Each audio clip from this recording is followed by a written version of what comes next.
Naglaylo si Zoe nung nalaman niyang di siya tunay na anak ni Dr. Tenyag. Kaya nung nagpaalam si Annalyn sa kanya na dalawin niya ang kanilang daddy, ay pumayag ito, dala na rin ang kanyang konsensya. At nagtanong pa sa kanya si Zoe kung ano ang naramdaman nito nang nakilala niya ang kanyang tunay na tatay.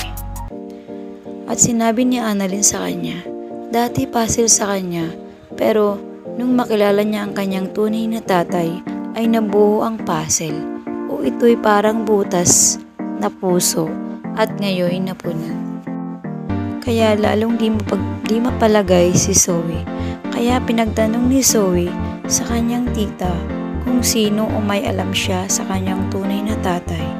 Nang di rin ito nasagot ang kanyang mga katanungan, ay siya na mismo ang naghanap ng paraan paano niya mahanap ang kanyang tunay na tatay, dahil ang sinabi lang ni Moira kay Zoe ay isa ding doktor ang tatay nito at kaibigan o best friend ni Dr. Tanyag.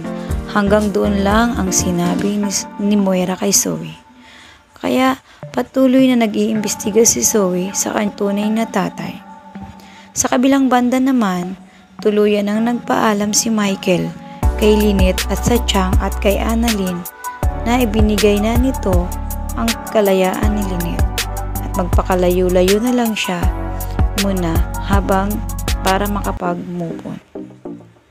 Habang si Zoe naman, di na mapakali sa kanyang bigat ng kanyang konsensya, kaya humingi siya ng tawad o sorry kay Annalyn sa kanyang mga ginawa lahat at ipinagtapat niya ang totoo kay Annalyn at kay Don Pepe na hindi siya ang tunay na anak at apo ni Don Pepe at ni Dr. Tanyag, kundi si Annalyn lang.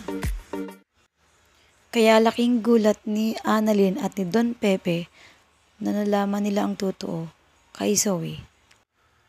Kaya huwag nating kaligtang bukas panoorin ang Abot Kamay na Pangarap.